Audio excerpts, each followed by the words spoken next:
était la parole. Toutes choses ont été faites par la parole. C'est pourquoi j'en ai fait mon seul et unique instrument de combat. Chaque fois que la situation de notre pays l'a exigé, j'ai pris la parole, m'adresser à vous et partager avec vous mes inquiétudes, mais aussi mes espoirs. À quelques semaines de la présidentielle dans notre pays,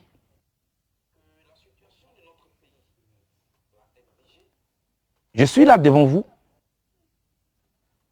pour encore vous parler.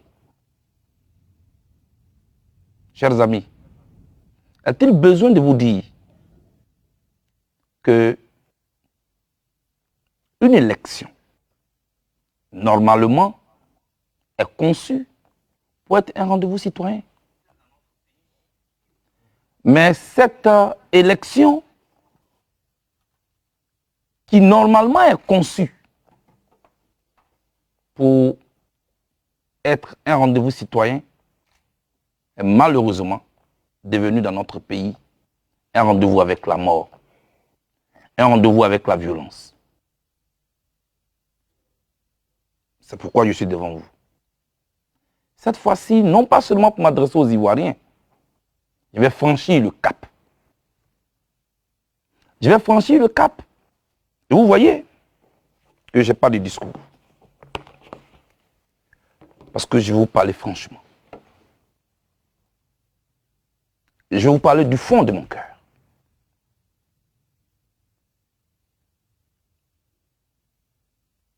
Et je vais m'adresser au premier magistrat de notre pays, son Excellence Alassane Dramane Ouattara.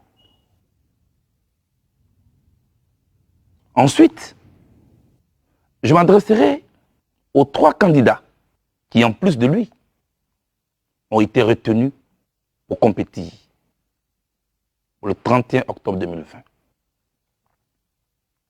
En ce qui concerne le chef de l'État, je parlerai du retour de son frère Laurent. Je parlerai de la crédibilité de nos institutions.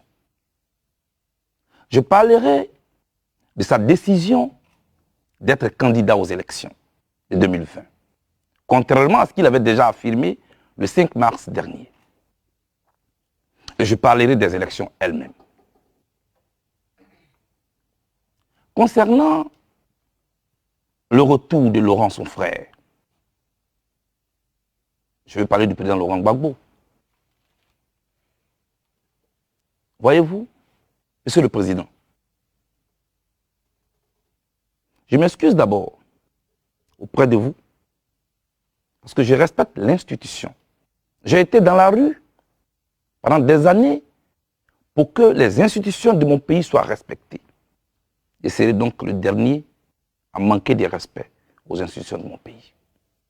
Alors, Monsieur le Président de la République, veuillez m'excuser pour le caractère peu protocolaire de cette adresse. Mais ma position géographique et les circonstances dans lesquelles l'histoire de mon pays m'a mis ne me donne pas le choix que de choisir ce canal pour m'adresser à vous. Ainsi dit, suite aux élections de notre pays en 2010, une crise post-électorale a éclaté. Vous avez décidé, pour des raisons que vous avez évoquées suffisamment, le président Laurent Gbagbo et moi, de nous transférer à La Haye pour que nous soyons jugés par la Cour pénale internationale. Parce que selon vos propres termes, vous ne vouliez pas donner l'occasion à de mauvaises langues de vous traiter d'un président qui fait juger ses concitoyens, qui les soumet à un procès inéquitable. Ainsi donc, pour vous, la Cour pénale internationale était mieux placée pour que le président Laurent Gbagbo et moi, nous puissions faire l'objet d'un procès équitable. Nous avons donc été transférés à La Haye ici, votre frère Laurent et moi. Pendant des années et des années, nous avons fait l'objet d'une procédure judiciaire ici à La Haye. Et l'institution judiciaire internationale à laquelle vous nous avez remis a fait son travail et a conclu que nous étions acquittés. C'était le 15 janvier 2019, Monsieur le Président. Et le 1er février de la même année, nous avons été libérés, le président Gbagbo et moi, sous condition. Mais le 28 mai 2020, la même institution judiciaire a estimé qu'elle pouvait lever les mesures qui pesaient contre votre frère Laurent et moi, et que nous pouvons maintenant librement circuler, nous déplacer dans tous les pays signataires du statut de Rome, y compris la Côte d'Ivoire, notre pays. Votre volonté a été faite, Monsieur le Président. Vous nous avez remis à une institution judiciaire internationale. Elle nous a jugés, elle nous a acquittés. Moi, j'attendais. Sincèrement, j'attendais que vous mettiez à notre disposition un avion pour que le président Gbagbo et moi, votre frère Laurent et moi, nous rentrions en Côte d'Ivoire. Pour dire aux Ivoiriens au monde entier, moi, le président Alassane Ouattara, je n'ai rien à voir avec cette histoire. J'ai envoyé le président Laurent Gbagbo et Charles Blé Goudé à La Haye. Ils ont été jugés, ils ont été libérés, ils sont acquittés, ils sont revenus au pays. Que non. Vous devez plutôt dépêcher des avocats ici à La Haye pour demander à l'institution judiciaire internationale, la CPI, de nous maintenir ici à La Haye, pour ne pas rentrer dans notre pays. Ce n'est pas juste, Monsieur le Président. Ce n'est pas juste. Devant le perron de l'Élysée, vous avez dit, Laurent Gbagbo, c'est mon frère. Et Monsieur le Président, pourquoi vous refusez que votre frère, Laurent, rentre chez lui, auprès de ses petits-enfants, auprès de ses parents? Pourquoi? Je ne parle même pas de moi. Parce que moi, je suis ici parce que j'ai soutenu votre frère Laurent.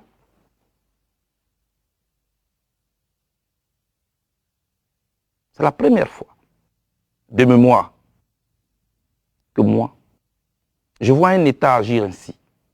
Ce à quoi on a été plutôt habitué, c'était que des États s'emploient à faire revenir leurs fils. Des pays s'emploient et utilisent toutes les ressources à leur disposition pour que leurs fils rentrent à la maison. Mais nous, notre pays, fait le contraire. Vous êtes pourtant oufouettiste, Monsieur le Président. Oufou-Boigny, qui est votre mentor, et de qui vous devez normalement vous inspirer et appliquer sa philosophie politique que tout le monde entier connaît. Oufou-Boigny est un homme de dialogue, un homme de paix. En 1988, je l'ai déjà dit, mais je le répète encore ici. Le président Oufou-Boigny, dans toute sa puissance, a tout fait, négociation après négociation, pour que son opposant historique de l'époque, le président Laurent Gbagbo, rentre chez lui à la maison, en Côte d'Ivoire. En ce moment, il n'y avait pas de réseaux sociaux. Il n'y avait que 3 canaux de communication. La télévision ivoirienne, la radio et Fraternité Matin. Donc, le président Oufou-Boigny pouvait tout se permettre. On n'était même pas dans ce monde bipolaire là. On était dans un monde bipolaire, je veux dire, en ce moment. C'est aujourd'hui, après la chute du mur de Berlin, que le monde entier vit dans un monde unipolaire. Et Oufou-Boigny, malgré sa puissance, est allé chercher son opposant historique. Laurent Gbagbo est rentré en Côte d'Ivoire. Il n'a pas humilié Faux-Boigny. Il n'a pas humilié Laurent Gbagbo. Il a accueilli, il a reçu au palais présidentiel de Côte d'Ivoire. Et il a dit, et je cite, je savais que l'oiseau ne peut pas indéfiniment se fâcher contre l'arbre. En son temps, moi j'étais étudiant, pardon, j'étais élève au lycée classique d'Abidjan. J'étais élève au lycée classique d'Abidjan. Je devais être en classe de seconde, je crois bien. Mais le président Faux-Boigny avait toute la latitude, là, de dire que l'arbre c'est lui et que l'oiseau c'est Laurent Gbagbo. Mais humble qu'il est, sage qu'il est, il a dit l'arbre c'est la Côte d'Ivoire. Et le président Laurent Gbagbo, quand il prend le pouvoir, lui qui ne s'est jamais proclamé ou fautiste, a marché dans les pas de Faux-Boigny. En vous faisant venir d'exil, en novembre 2001, en faisant venir le président Bédié d'exil, en octobre 2001. Et malgré, il faut le préciser, les mandats d'arrêt qui pesaient contre vous, ce n'était pas le président Laurent Gbagbo qui avait lancé ces mandats d'arrêt contre vous, mais il a fait en sorte que ces mandats soient annulés et que vous rentrez chez vous et que le président Bédié rentre chez lui. Et quand vous êtes rentré, il ne vous a pas invité au Front populaire ivoirien, son parti politique. Il vous a laissé librement faire vos activités. Et au cours de toute sa gouvernance, tout ce qui vous revenait comme émolument, comme honneur, dû à votre rang d'ancien président d'institution en Côte d'Ivoire, vous ont été versés, monsieur le président. Vous avez vos gardes de corps de vos choix. Et au-delà même des rencontres officielles, le président Laurent Gbagbo vous recevez en dehors des caméras. Je suis témoin, monsieur le président. Je suis témoin. Dès samedi après-midi, en dehors de vos militants, au moment même où les bombes tonnaient en Côte d'Ivoire. Mais je dis que je suis la porte et que je vois dedans et dehors. Je n'irai pas plus loin que ça, monsieur le président de la République. Il est temps que vous soyez grand. Il est temps que vous libériez l'atmosphère en Côte d'Ivoire. Je vous lance cet appel cet après-midi-là. En tant que simple citoyen en Côte d'Ivoire, si vous voulez. Parce qu'on me dira après, il n'est rien pourquoi il parle au président de la République. Je suis un simple citoyen ivoirien et j'ai le droit de parler à mon président. Faites rentrer votre frère Laurent. Faites rentrer votre frère Laurent en Côte d'Ivoire. Dans l'intérêt de la Côte d'Ivoire. Dans la démarche prolongée de votre mentor au Faux-Boigny.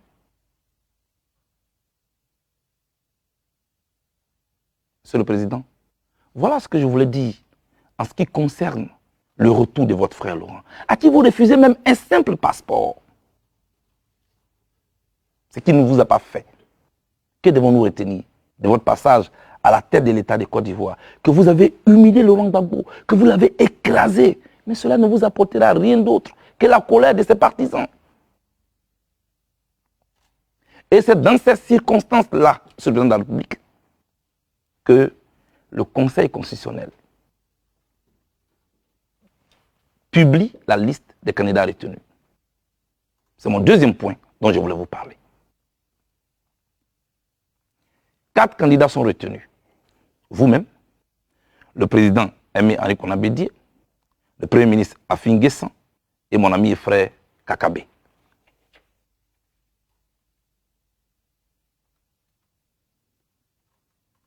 Monsieur le Président, j'ai un problème. À partir de nombreuses raisons avancées par le Conseil constitutionnel pour rejeter la candidature du président Laurent Gbagbo, je vais retenir une seule qui m'a choqué. Le Conseil constitutionnel dit, et je cite, le président Laurent Gbagbo, en tant qu'ancien chef d'État, est de fait membre du Conseil constitutionnel. Et n'ayant pas renoncé à ses fonctions, il ne peut être candidat. C'est donc le 14 septembre que du coup, cette institution se rend compte que Laurent Gbagbo est membre du Conseil constitutionnel. Et je vais vous expliquer pourquoi je le dis. Je le dis parce que les mêmes règlements du Conseil constitutionnel stipulent à son article 132 qu'aucun membre du Conseil constitutionnel ne peut faire l'objet de poursuites, ne peut être arrêté, ne peut être détenu. Et pourtant, Laurent Gbagbo, le membre du Conseil constitutionnel, a été jugé, condamné à 20 ans en Côte d'Ivoire. Dit-on pour braquage. Alors, voici une institution qui applique sa règle à géométrie variable. Cette institution-là, c'est discrédité. Et le Conseil constitutionnel ne peut pas être le juge de l'élection en Côte d'Ivoire. En tout cas, pas celle du 31 octobre 2020. Quant à la commission électorale indépendante, vous étiez dans l'opposition. Vous avez dit que cette commission était dirigée par les proches de Laurent Gbagbo. Et finalement, après un accord, elle vous est revenue. Moi, j'ai été toujours contre. J'étais toujours contre le fait que des partis politiques qui eux-mêmes sont en compétition soient représentés à la commission électorale et se réunissent pour voter un des leurs qui prend la tête de la commission. Je ne comprends pas cette logique. C'est-à-dire, vous êtes en compétition avec des adversaires, chacun de vous envoie son représentant, et c'est vous qui allez décider de qui a gagné les élections. Mais vous déplacez les conflits en votre sein qui vous opposent au sein de la commission qui doit organiser les élections. On n'a pas besoin d'un doctorat pour comprendre cela. C'est pourquoi nous sommes dans le conflit. Donnons à la Côte d'Ivoire une commission électorale débarrassée du poids des partis politiques, débarrassée du poids du pouvoir, un instrument libre qui peut ouvrir la compétition réelle pour que les projets de société soient proposés aux Ivoiriens pour qu'ils décident et emploient celui qu'ils pensent peut répondre à leurs besoins. Telle est ma proposition, Monsieur le Président de la République. En conclusion sur ce point, ni la CEI, ni le Conseil constitutionnel ne sont crédibles. La CEI n'est pas crédible, le Conseil constitutionnel s'est discrédité. Ces deux institutions, Monsieur le Président, ne peuvent pas nous conduire à des élections crédibles, transparentes et ouvertes à tous en 2020. Nous allons directement, droit dans le mur, ce qui n'est pas souhaitable. Ce qui n'est pas souhaitable. Et vous êtes venu à rajouter, Monsieur le Président. Je m'avais donc parlé de votre candidature. Du reste, anticonstitutionnel. Ce n'est pas moi qui le dis. Vos propres conseillers l'ont dit. L'éminent professeur, qui est votre conseiller, le maire de Makori, comment il s'appelle Cissé Bakongo l'a dit. Un monsieur pour qui j'ai beaucoup de respect. Il a dit que cette constitution ne vous donne aucune possibilité de vous présenter. Je le cite. Votre ministre de la Justice, face aux députés, il a dit que cette constitution ne vous donne aucune possibilité de vous présenter. Votre ministre Abina a dit, lui, il allait plus loin. Lui, il a dit qu'il met sa main au feu. Et que cette constitution ne vous permet même pas de vous présenter. Vous venez de brûler la main d'Abina. Lui qui a mis sa main au feu. Sa main est brûlée là. Parce que là, vous êtes candidat. Et vous-même, vous êtes venu le 5 mars pour dire que vous n'êtes pas candidat. Face aux députés, face aux sénateurs, face aux caméras du monde entier. La parole. Ce n'est pas à elle que tout a été fait, Monsieur le Président.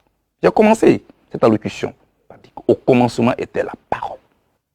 Mais ici, Monsieur le Président, on parle de la parole institutionnelle. Mais parce que la présidente de la République, elle seule, est une institution. On ne joue pas avec la parole présidentielle. Quelles que soient les raisons que vous allez avancer, vous avez créé un précédent en Côte d'Ivoire. Et depuis, la Côte d'Ivoire a commencé à compter ses blessés, ses morts, ses prisonniers. Puis le Chéric Balé est en prison. enlevée de chez elle en 2020. On peut encore enlever quelqu'un la nuit. Mon jeune frère, quoi, Justin, porte-parole du Fonds populaire ivoirien, il y a quelques jours, a été enlevé à son lieu de travail. Un fonctionnaire qu'on enlève à son lieu de travail. Et pourtant, nous sommes dans une république. Nous sommes dans une république qui est régie par des lois.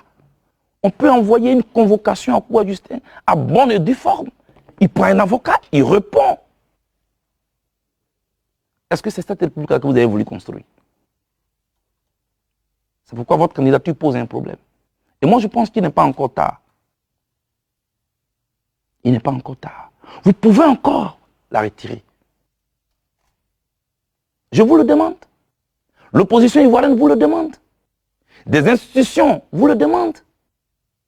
Je vous ai félicité, Monsieur le Président. Moi, je vous ai félicité. Quand vous avez déclaré que vous n'étiez plus candidat le 5 mars dernier,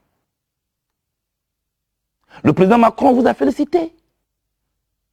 Vos homologues africains vous ont félicité.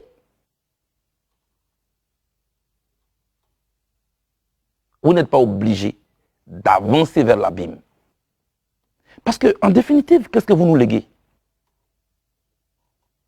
Des conflits entre Pro-Ouattara et le reste. C'est pourquoi je vous lance cet appel. Retirez votre candidature, Monsieur le Président de la République. Et puis, jetez un regard dans le rétroviseur. La plupart de vos compagnons ont commencé à vous quitter. Le président Bédié, qui vous a soutenu en 2010, en 2015, vous a quitté. Le Premier ministre et ancien président de l'Assemblée nationale, Guillaume Soro, qui vous a conduit au pouvoir à travers les armes, vous a quitté. Anaki Kobena vous a quitté. Francis Vaudier vous a quitté. L'ancien directeur des douanes, ce travailleur acharné, Niamey Konan, vous a quitté. Kambla Duncan, votre ami, vous a quitté. Même votre directeur de cabinet, avec qui vous étiez dans l'opposition jusqu'au pouvoir, Marcel Amontano, vous a quitté. Et il a dit publiquement que vous avez un différend. Parce que l'homme n'est pas assez au centre de ce que vous faites. C'est lui qui l'a dit, ce n'est pas moi. Et tout récemment, Mabry Tuakus vient de vous quitter. C'est le président de la République. On peut faire une pause pour faire une remise en cause. Je pense, est-ce que le problème, ce n'est pas vous? Humblement, est-ce que le problème, ce n'est pas vous?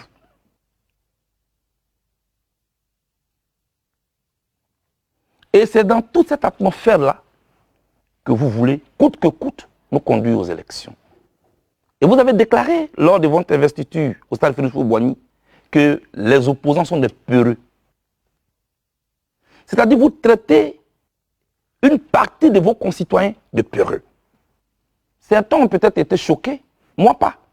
Parce que je n'ai pas honte de vous dire, Monsieur le Président, moi j'ai peur. Et j'ai parlé avec beaucoup d'Ivoiriens, ils ont peur. Même j'ai parlé avec certains de vos collaborateurs, eux aussi ont peur. Et au lieu de nous moquer, parce que nous avons peur, mais c'est votre devoir, Monsieur le Président, de nous rassurer. Vous êtes garant de l'unité nationale. En tout cas jusqu'au 31 octobre 2020. Pour le moment. C'est à vous de nous rassurer. Vous ne devez pas vous moquer de nous. Vous dirigez un pays dont une partie a peur. Et vous vous moquez de cette partie. Non, non, non, non, non. Vous devez rassurer l'ensemble des Ivoiriens. Pas une partie des Ivoiriens. Vous n'êtes pas un chef de clan. Vous êtes le chef de l'État de Côte d'Ivoire, excusez-moi. Nous avons peur de la mort, Monsieur le Président. Moi, j'ai peur de la mort. Et beaucoup d'Ivoiriens ont peur de la mort. Ils ont peur de la guerre. Ils ont peur de la violence. Ils ont peur qu'à chaque élection, on compte les morts, on compte les blessés, au lieu de compter les votes. C'est de cela que nous avons peur, Monsieur le Président.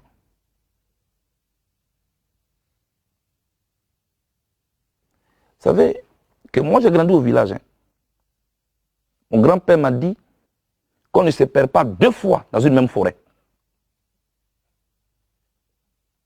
On ne se perd pas 2 fois dans une même forêt. Vous pouvez vous perdre 1 fois, ça peut arriver. 2 fois dans une même forêt, il y a un problème. Les signes de la crise post-électorale de 2010 sont encore là. Le passif n'est pas encore vidé. Et vous voulez encore nous mettre, nous plonger dans une autre crise, dans une aventure sans issue. Vos ambitions politiques ne sont pas au-dessus de la vie des Ivoiriens. De la vie de tous les Ivoiriens.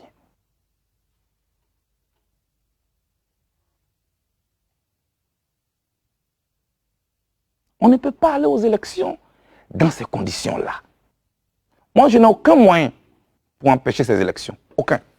Parce que par la parole, je ne peux pas empêcher ces élections, parce que je n'ai qu'elles. Je n'ai pas d'autres moyens. Tout ce que je peux faire, c'est ce que je suis en train de faire. Attirer votre attention sur le fait que vous avez l'impérieux devoir de créer les conditions d'un dialogue inclusif. Pourquoi vous refusez de parler avec vos opposants? Pourquoi vous les méprisez? Vous avez une opposition qui ne demande qu'à parler avec vous et vous refusez. Vous avez la meilleure opposition en Afrique.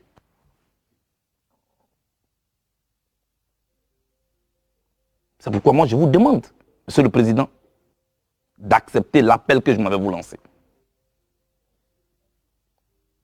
Reporter ce scrutin électoral de 2010, de 2020. Reporter, Monsieur le Président, ce scrutin électoral. Les conditions ne sont pas réunies. Vous savez, la politique, on l'a fait pour les humains. La politique, on l'a fait pour les êtres humains. Et quand elle se déshumanise, il y a des raisons de s'inquiéter. Et les élections, c'est un rendez-vous citoyen. Ce n'est pas un rendez-vous avec la mort. Ce n'est pas un rendez-vous avec la violence.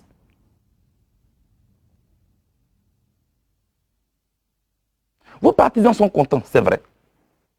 Mais la Côte d'Ivoire n'est pas composée que de vos partisans. C'est cela qui est la réalité. Convoquez-nous autour d'une table, comme Houphouët-Boigny l'a fait en 1989, comme Gbagbo Laurent l'a fait en 2001. Mais faites-le aussi. Convoquez-nous autour d'une table. Vous ne voyez pas que la Côte d'Ivoire est dispersée? Tous les illustres fils de la Côte d'Ivoire, les leaders d'opinion sont dispersés. Parce que chacun a avec lui des millions d'Ivoiriens. Henri Konan Bédié, le président Henri Konan Bédié est à Daoukoro. Guillaume Soro est à Paris en exil. Le président Laurent Gbagbo, votre frère Laurent, est à Bruxelles. Moi, Charles Blé Goudé, je suis ici à La Haye. Moi, je ne suis pas hollandais. La Côte d'Ivoire est dispersée. Comment allez-nous nous réunir? Puisque vous ne pouvez pas tirer chaque Ivoirien de son lit. C'est à travers leur leader que vous les convoquez. Vous ne pouvez pas maintenir le président Laurent Gbagbo à Bruxelles et espérer que ses partisans applaudissent. Ce n'est pas possible. Tout comme vos partisans n'ont pas applaudi hier. C'est pourquoi je vous lance cet appel. Acceptez, pour le bien de la Côte d'Ivoire,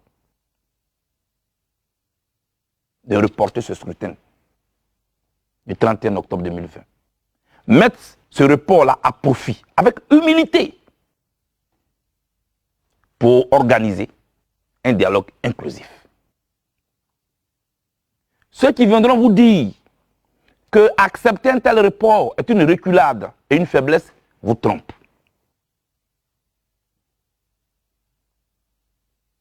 Ce n'est pas en maintenant coûte que coûte le processus dans les circonstances pareilles que vous aurez démontré la preuve de votre bravoure ou de votre autorité. Non. Faites un pas de géant. Soyez grands. Et libérez les Ivoiriens. Parce que tout le monde est tétanisé. Tout le monde a peur. Même vos collaborateurs disent, si jamais ils perdent le pouvoir, ils iront en exil ou en prison. Mais c'est une expression de peur, ce qu'ils disent.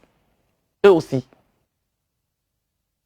C'est pourquoi je vous lance cet appel. Ces élections-là ne doivent pas se tenir. Il faut reporter ce scrutin électoral. Mettre ce report à profit pour organiser un dialogue national inclusif qui réunit autour d'une table Laurent Gbagbo, Henri Konan Bédié, Guillaume Soro, moi-même et tous les autres leaders. Parce que moi, avant d'être COJEP, je suis d'abord ivoirien. Je pouvais dire que je ne suis pas concerné par ce débat, puisque je ne suis pas candidat. Mais avant tout, il s'agit de la vie des Ivoiriens. Et elle m'intéresse, la vie des Ivoiriens. Nous devons tout faire pour leur éviter un autre traumatisme. Parce que les Ivoiriens ont été traumatisés en 2010. Ils ne veulent plus de cela. Nous devons tout mettre en œuvre. Quand j'en parle, j'ai même la chair de poule.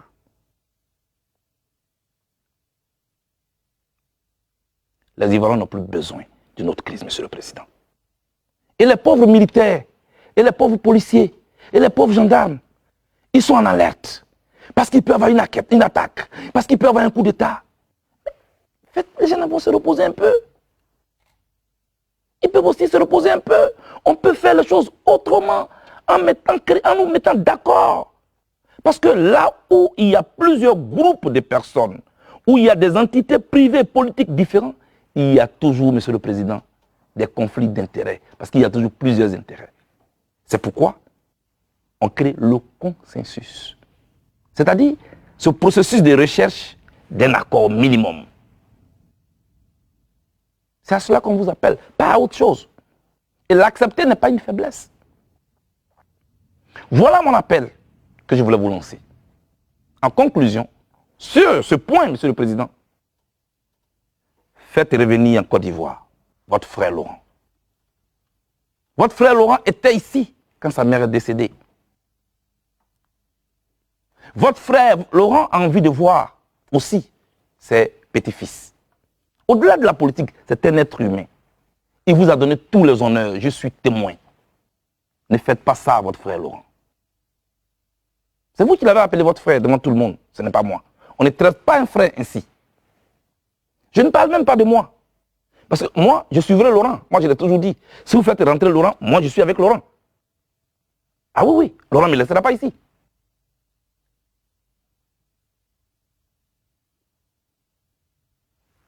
Deuxièmement, la CEI et le Conseil constitutionnel ne sont pas crédibles pour conduire le processus électoral actuel, pour le rendre transparent, pour le rendre crédible, pour le rendre acceptable.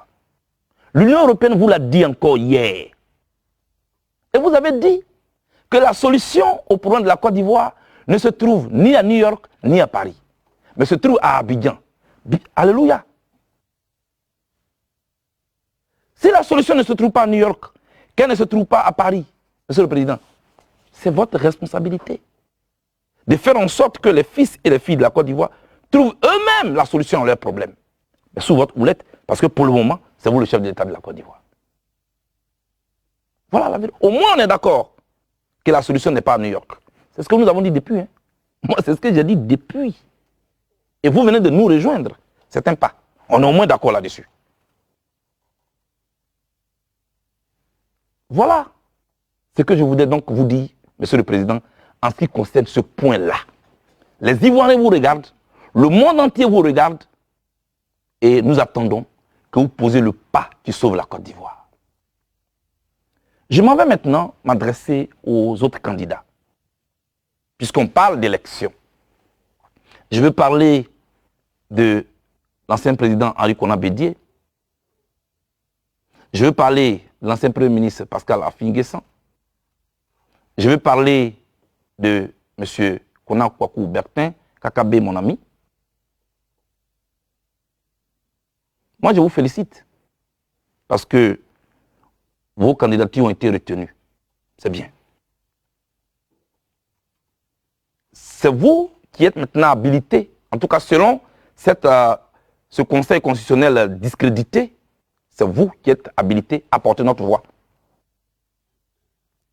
Vous avez toute l'autorité, vous avez toute la légitimité maintenant pour dire au monde entier que les institutions que sont la CEI et le Conseil constitutionnel ne peuvent pas organiser une élection crédible en Côte d'Ivoire.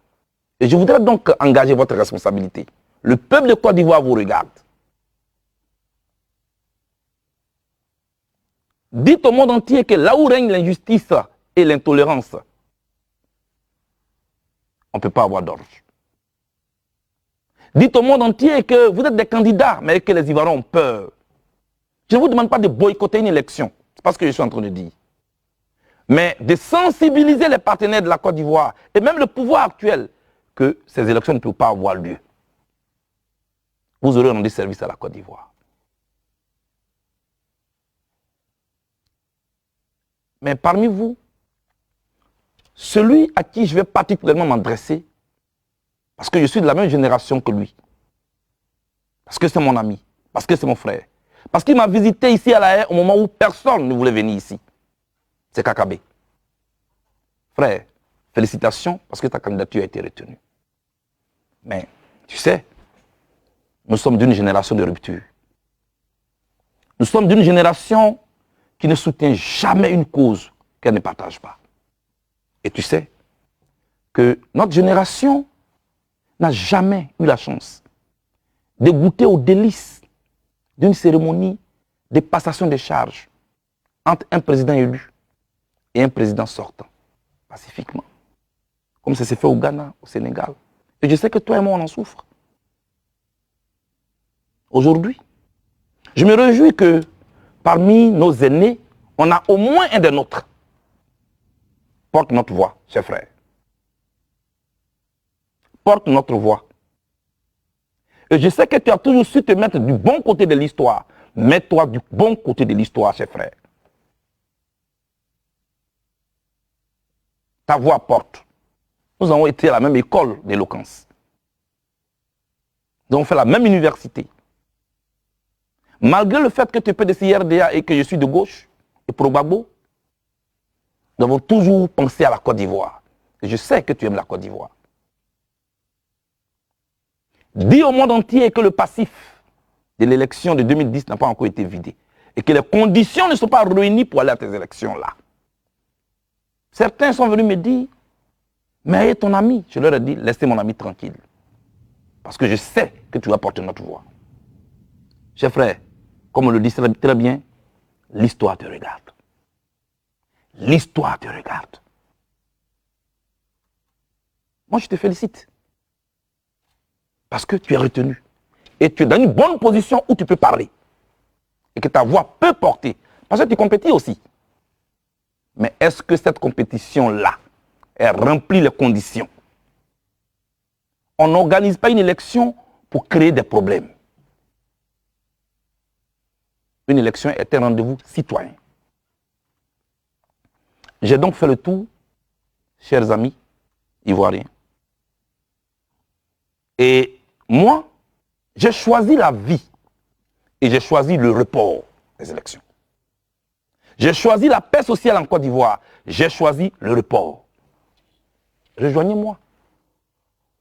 Rejoignez-moi pour qu'ensemble on demande le report. C'est pourquoi je voudrais saluer ici l'appel de la voix du peuple et du COGEP. Cet appel qui invite tout le monde à un meeting le 3 octobre au stade d'Anono. Que vous soyez COGEP ou pas, il s'agit de la vie de la Côte d'Ivoire. Ensemble, choisissons la vie, choisissons le report. Ensemble, sauvons la Côte d'Ivoire, notre pays. Ensemble, préservons notre pays d'une autre crise post-électorale. Ensemble, acceptons de perdre des mois pour discuter au lieu de perdre des vies humaines. J'ai choisi la vie. Faites comme moi. Ensemble, sauvons la Côte d'Ivoire. Que Dieu bénisse la Côte d'Ivoire et sauve la Côte d'Ivoire. Je vous remercie. Salut aux terres d'espérance, pays de l'hospitalité.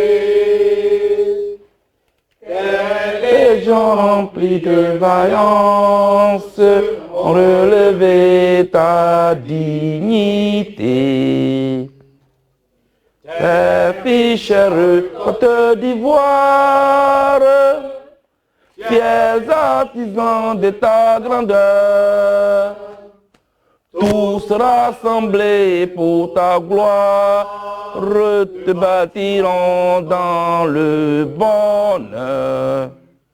Fiers Ivoiriens, le pays nous appelle. si nous avons dans la paix, Amener la liberté, notre devoir sera d'être modèle. Espérance promise à l'humanité, unie dans la foi nouvelle, la patrie de la vraie fraternité. Merci. Merci.